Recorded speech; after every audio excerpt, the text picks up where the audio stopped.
llega gracias a Cambista, la primera casa de cambios online. Cambia dólares a un precio especial con el cupón Cambista21.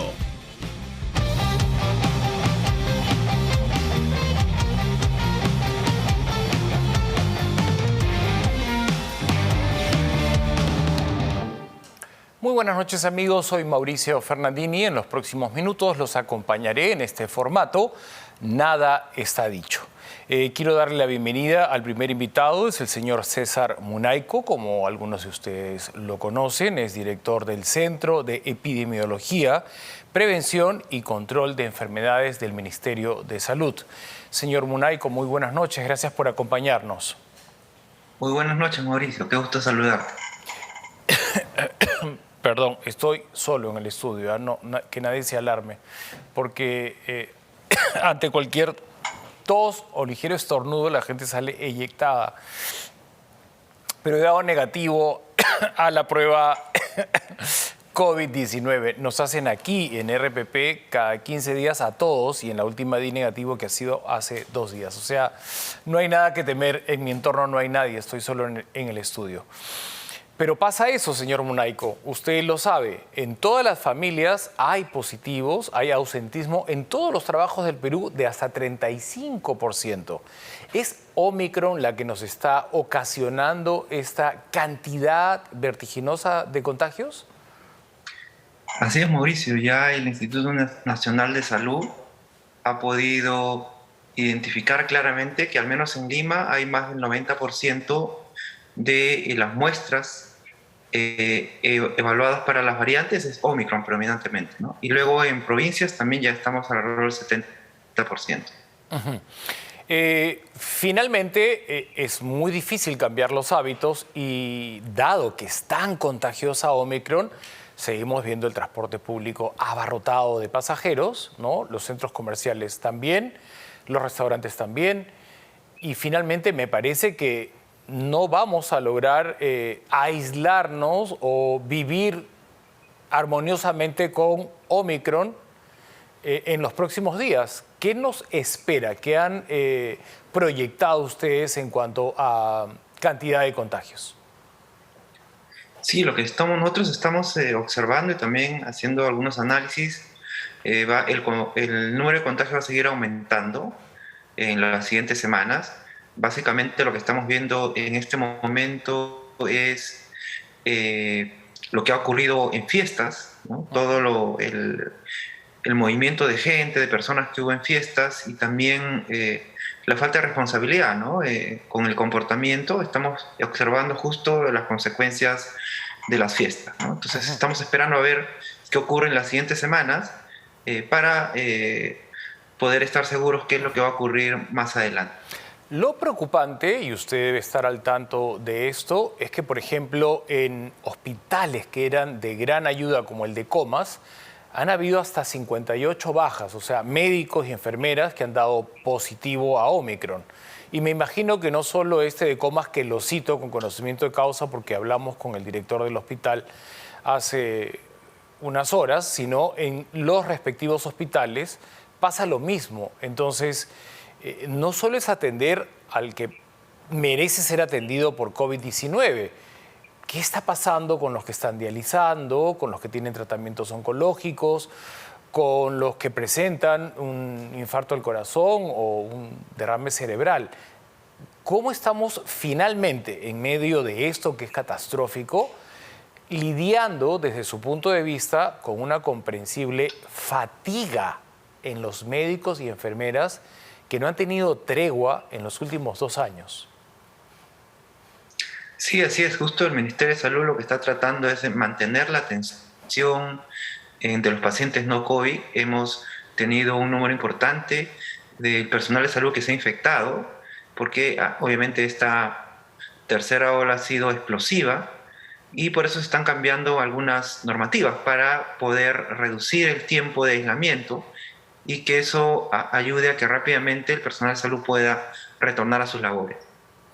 Bien, vamos a consejos prácticos, aprovechando su especialidad y las personas que están interesadas en tomar decisiones correctas.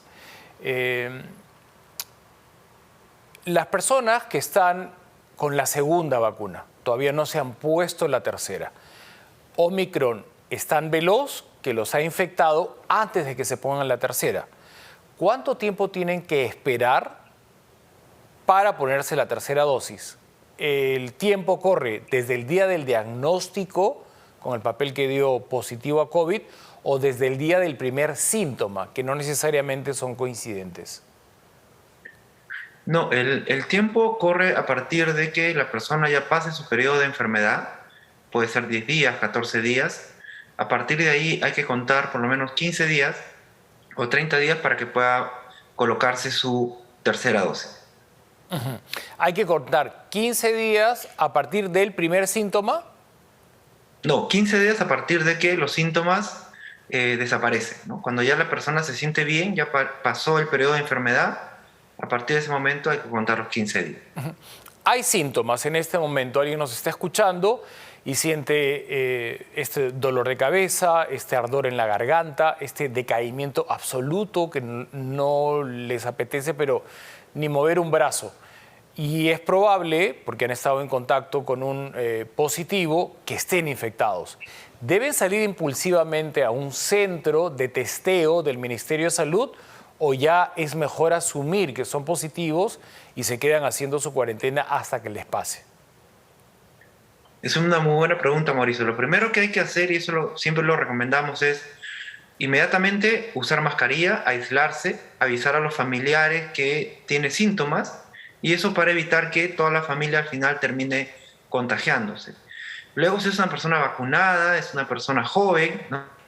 Lo más probable es que tenga una evolución leve, ¿no? Una enfermedad tipo resfrío, y ya sabemos que hay unas colas inmensas en los lugares donde se hace tamizaje, así que si es una persona que no tiene ningún problema, puede quedarse en casa, ¿no? Y lo más probable es que en unos 4 o 5 días ya esté mejorando su cuadro, ¿no? Pero si es una persona que tiene comorbilidad, una persona mayor de 65 años o no se ha vacunado, en ese momento sí tiene que tratar de hacerse el diagnóstico para que sea evaluado por el personal de salud. Las estadísticas, la revisión de casos de las últimas semanas se agravan, ya sabemos, los que no han recibido ninguna dosis, por alguna razón decidieron no vacunarse, la vacuna es voluntaria, están dando positivo a COVID y ellos son los que tienen que ir al hospital porque se les está complicando. Así es, la mayor parte de personas que se han complicado básicamente han sido personas que no tienen ninguna dosis o aquellas que tienen una dosis en menor proporción. También tenemos algunas personas que tienen 2 dosis, pero generalmente son personas que tienen comorbilidades o son personas adultas mayores. Y si bien es cierto, la vacuna reduce el riesgo de enfermedad severa o el riesgo de morir, no lo elimina. Por eso es clave no infectarse, ¿no? Aparte de estar vacunado, hay que evitar reducir el riesgo para infectarnos. Y ahí está, hay que recordar, ¿no? El uso de mascarillas, el distanciamiento, no romper la burbuja social, son claves. No podemos dejar a la vacuna solo. La vacuna trabaja con las medidas preventivas. Yo quiero volver a la imperiosa necesidad de testearnos si nos sentimos mal, ¿no? Usted ha señalado, y lo vemos todos los días, los centros que se han instalado en todo el país tienen unas colas larguísimas para pasar por la prueba molecular o la de antígeno. Y también los establecimientos privados, quien tiene la posibilidad de pagarse una prueba, pasa exactamente lo mismo en los lugares privados.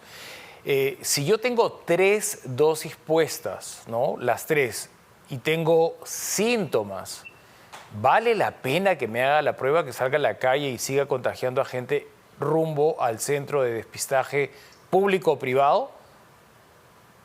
Bueno, en realidad no, como te comentaba, si yo tengo 3 dosis, tengo síntomas leves, soy una persona joven sin ningún factor de riesgo, no hay ningún problema, se puede quedar en su casa, tomar bastante líquido, si tiene fiebre o le duele mucho más la garganta, tomar paracetamol y sobre todo también evaluarse la saturación, ¿no? Eso es otro punto importante. Si todo va bien, en 4 o 5 días ya los síntomas van a desaparecer. Lo que usted dice es muy valioso porque las personas nos escriben por el interno y las líneas que habían habilitado o las teleconsultas para que los ciudadanos sean orientados se han congestionado. Esa es la evidencia de que los contagios se han disparado. Llaman con insistencia para ser orientados y no lo consiguen, ¿no? Hay un cuello de botellas en telellamadas y en central telefónica. Una persona con síntomas acaba de usted recomendar un tratamiento sumario que yo le agradecería lo repita. Solo le cogí la parte de que hay que hidratarse bien. Hidratarse bien es 2 litros diarios. ¿A eso se le puede añadir algo o solamente hidratarse con agua? No, con agua o tés, ¿no? Es importante tomar por lo menos 2 o 3 litros diarios, ¿no? Además, si tiene fiebre, puede tomar paracetamol. Entonces, con ese tratamiento no va a haber ningún problema. Si es que la persona tiene 3 dosis, es una persona joven sin ningún factor de riesgo. Recuerdo los testimonios muy valiosos cuando no habían vacunas, ojo, de la doctora Zulema Thomas y del doctor Ugarte, ambos médicos y ambos han sido autoridades en el Ministerio de Salud, ambos exministros, y dieron positivo, sin vacunas. Y hablaban ellos de una dieta que les levante los glóbulos blancos, los linfocitos, porque era su principal defensa contra la COVID-19. ¿Usted se animaría a respaldar dietas que levantan glóbulos blancos? Bueno, en realidad una dieta sana obviamente va a ayudar, ¿no? Comer pescados, carnes, puede ayudar obviamente con el malestar y con el agotamiento que produce esta enfermedad, pero en general no se requiere una cosa especial, solamente alimentarse bien, ¿no? Y los cuidados básicamente en una buena hidratación, y eso es lo que les va a ayudar básicamente frente a esta nueva variante que da síntomas parecidos a un resfrío. Ahora, la velocidad con la que viaja Omicron es impresionante y lo hemos visto en los países de Europa. Su infraestructura de primerísimo nivel colapsó con la cantidad de pacientes que tuvieron que atender y siempre hay un paciente paralelo que necesita atención médica. Venimos hablando solo de COVID, pero yo pienso en los que están dializando, en los que tienen problemas de insulina, infartos cerebrales, o sea, eso no se ha detenido y de eso no estamos hablando, ¿no? Yo quería tomar conciencia de cuánto puede haber mejorado la atención primaria en nuestro país en los últimos 2 años. ¿Cuántas postas médicas bien equipadas hay ahora desde que empezó COVID? Hemos trabajado mucho en camas UCI, hemos trabajado mucho en hospitales de campaña, pero atención primaria, ¿siente que se implementó lo suficiente? Sí, actualmente tenemos muchos más centros de salud que están funcionando. Obviamente durante la primera ola hubo problemas porque mucho personal se contagió y ya dentro del plan que tiene el Ministerio de Salud de tercera ola, uno de los puntos críticos de este plan, uno de los pilares es básicamente el fortalecimiento de la atención primaria. Entonces se está contratando personal para que pueda atender a los pacientes. Y así un punto importante que hay que recordar a la población es que si yo tengo síntomas leves, ¿no?, o moderados, primero tengo que acudir a un establecimiento de salud de nivel primario, ¿no? Después puedo ir al hospital si tengo algún problema más severo. Lo que ocurre es que la población va directamente al hospital y eso satura los hospitales cuando la mayor parte de casos, al menos con esta variante, se pueden manejar en el nivel primario. Entonces es importante que la población pueda saber que puede ir a un establecimiento de salud para que pueda ser atendido por un personal entrenado. Pero no teníamos, el problema es que no teníamos en el Perú atención primaria suficiente, ¿no? O sea, pre-pandemia habíamos fracasado en eso. Durante la pandemia tomamos conciencia de que no habíamos desarrollado una red lo suficientemente sólida y en estos últimos 2 años, conscientes de las cosas que nos faltan, yo quería saber cuánto se había fortalecido la atención primaria, porque no la tenemos. Así es, nosotros actualmente tenemos más de 8.000 establecimientos de salud a nivel nacional y en esos establecimientos de salud, dependiendo obviamente de si es una área rural o no, hay un personal profesional y eso obviamente ayuda a la atención, ¿no? Todavía tenemos algunas limitaciones, lamentablemente el sistema de salud es un sistema fragmentado, ¿no? Pero a raíz de esta pandemia se ha ido mejorando algunas cosas, ¿no? Sí, Para poder tenemos que fortalecer seguir, esta atención primaria. tenemos que seguir mejorando y lo peor que haríamos es incurrir en negación, ¿no? Vivir en negación como si todo estuviese bien. Y en ese sentido, yo creo que es válida la preocupación de todos los ciudadanos, tengamos o no parientes médicos, de la fatiga que los médicos sienten en todo el planeta y en nuestro país más, porque han lidiado con temas realmente traumáticos. La gente se ha muerto acá en Perú por falta de oxígeno, no solamente por COVID.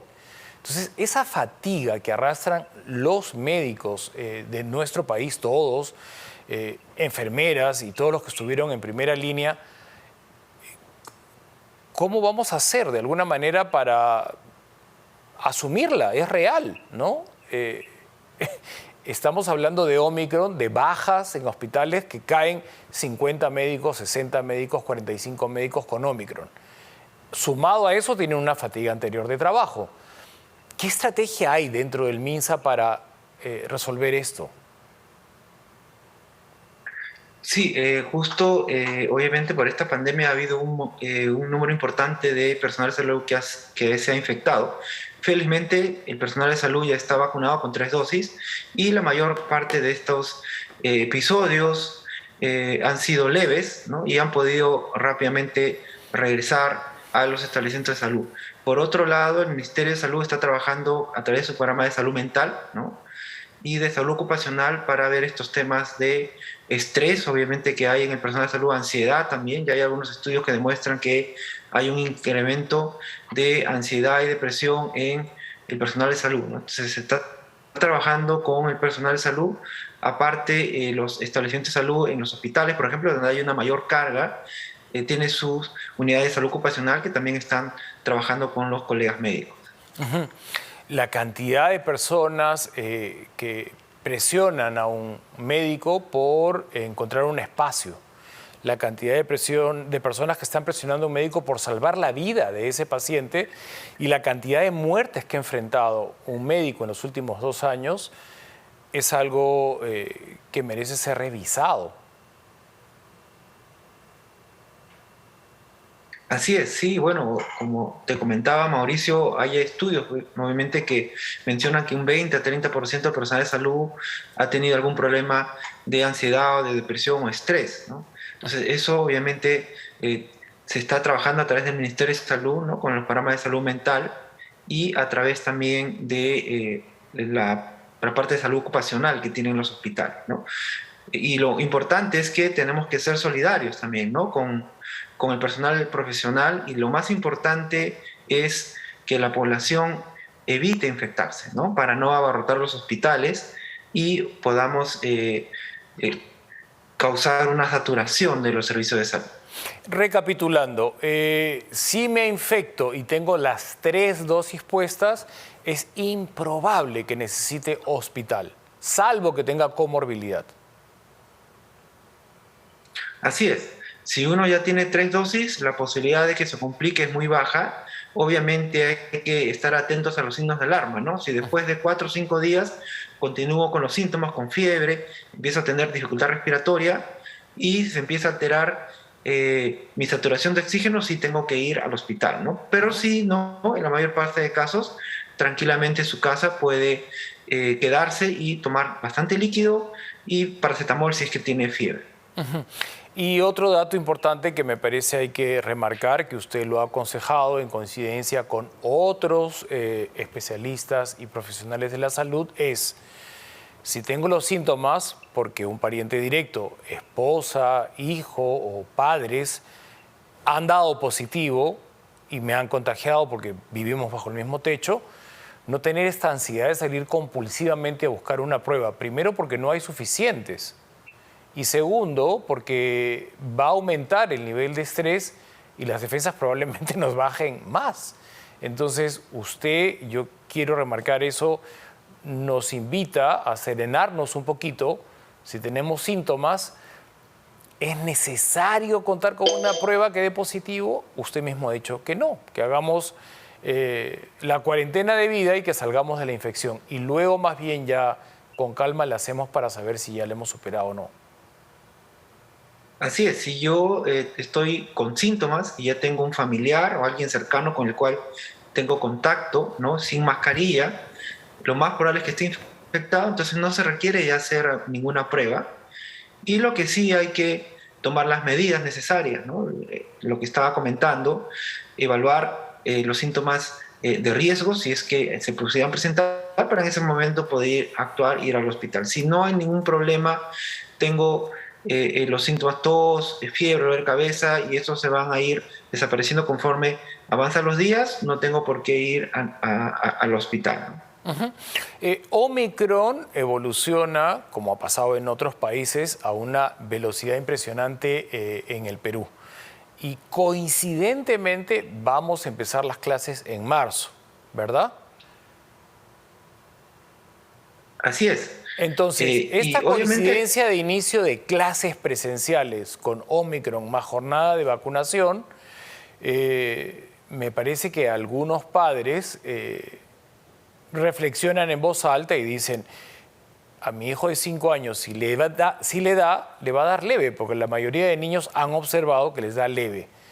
¿Podría usted mandar un mensaje lo suficientemente convincente como para que esos padres que están evaluando vacunar a sus hijos y no han tomado la decisión de vacunarlos, los vacunen? Sí, yo creo que hay 3 razones importantes por las cuales los padres deben vacunar a sus hijos, ¿no? Primero, que esta vacuna es una vacuna efectiva para poder reducir el riesgo de infectarse y de complicarse y de morir, ¿no? Ese es punto 1. Segundo, esta vacuna es segura, ¿no? Los únicos síntomas que puede tener es dolor local, un poco de enrojecimiento, en algunos casos pueden haber algunos síntomas sistémicos como por ejemplo fiebre, malestar general, ¿no? Pero estos síntomas pasan rápidamente, ¿no? Y tercero, que es muy importante, es que al vacunar a nuestros niños, lo que estamos haciendo es también evitar, ¿no?, proteger indirectamente a los familiares que viven con nosotros. Si alguno familiar no está vacunado, tiene una sola dosis, si este niño se enferma y en general va a tener síntomas leves, ¿no?, puede infectar a una persona de riesgo. Pero también ahí, ahora en el país tenemos más del 85% de las personas adultas mayores también protegidas, así como casi un 80% de los que tienen comorbilidades. Por otro lado, si bien es cierto esta variante da síntomas leves en el niño, hay un grupo de niños que sí están en riesgo, ¿no? Por ejemplo, aquellos que tienen alguna comorbilidad, aquellos niños que tienen sobrepeso, aquellos niños que tienen diabetes o tienen alguna enfermedad crónica, ¿no? Además, hay otro síndrome, que es el síndrome inflamatorio multisistémico, ¿no?, que también que es una enfermedad grave que lo puede llevar al niño a una unidad de cuidados intensivos, inclusive puede poner en riesgo la vida. En el país hemos tenido 76 casos reportados, de los cuales se han confirmado 13 niños.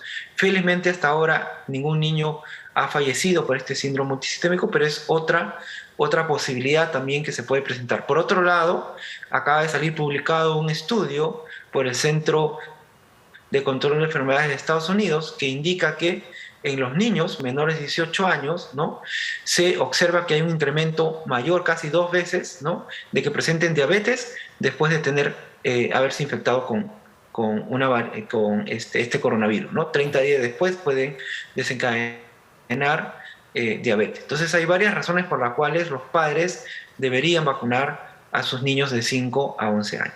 Uh-huh. Yo recuerdo que en la última conversación que sostuvimos, que también fue vía Zoom, no la puedo olvidar, porque en esa conversación tan espontánea, en este mismo formato, nada está dicho, apareció su pequeña hija. Mientras conversábamos, ella saludaba, dibujaba, como pasa en el espíritu de todos los niños. Y yo recuerdo nítidamente ese capítulo del programa y la saludamos. No recuerdo la edad de la pequeña. ¿Pero usted la va a vacunar? ¿Cuántos años tiene? Así es, justo ya la estamos convenciendo para que se pueda vacunar, ¿no? Ya le hemos dicho que tiene que vacunarse para poder estar protegida. Y bueno, inmediatamente ya tiene 6 años. Cuando ya le toque en el calendario, de acuerdo al Ministerio de Salud, vamos a vacunar. 6 años. Qué edad importante, porque Normalmente los padres, tengo entendido, someten a sus niños desde que nacen a muchas vacunas, a 16, me decía el otro día un pediatra, contra distintas enfermedades. Esta sería la 17ª, pero ¿considera eso necesario que se sienten los padres, como usted lo va a hacer con su niña de 6 años, y explicarle por qué la van a vacunar? Así es importante. Ya a los 6 años mi hijita ya sabe qué es el coronavirus, ¿no? Me dice las medidas preventivas y ya estamos trabajando con ella para que se vacune. La vacunación es una herramienta de salud pública importante, ¿no? Que nos ha permitido erradicar la viruela, eliminar el sarampión, la rubiola, ¿no? El Y salvar polio, muchas vidas. Entonces, por eso es importante, ¿no? Con esta vacuna, que ya estamos viendo el impacto que ha tenido, ¿no? Tenemos un incremento explosivo de casos, pero todavía el número de fallecidos se mantiene y el número de hospitalizados se ha incrementado un poco, pero no a niveles de la primera y la segunda ola. Bien, esperemos que las personas continúen con este espíritu de irse a vacunar, de andar con doble mascarilla si tienen la imperiosa necesidad de salir. Nuestro transporte público colapsó hace tiempo, desde antes de la pandemia, y no es seguro. Ahí se dan muchos contagios. Si tienen la posibilidad de ir en bicicleta, yo creo que es mucho más seguro que subirse al transporte público. Y todas las medidas que ya sabemos, a ponerlas en práctica. Omicron va a la velocidad del rayo. La cantidad de personas que tienen en su entorno positivas, y esto, como ha explicado el doctor Munaico, está generando crisis en los hospitales. Primero por la fatiga, luego porque dan positivo a Omicron también los médicos y las enfermeras, y en tercer lugar porque no tenemos una infraestructura proporcional a la cantidad de habitantes que hay en nuestro país. Yo le agradezco, señor Munaico, todos los consejos que ha dado en el transcurso de esta conversación y ojalá logremos todos, unidos, cortar la cadena de contagios de la variante Omicron. Muchas gracias, Mauricio, y buenas noches. Hasta una próxima oportunidad. Vamos a hacer una brevísima pausa y al volver nos vamos a encargar un tema que nos afecta a todos diariamente, la inseguridad ciudadana.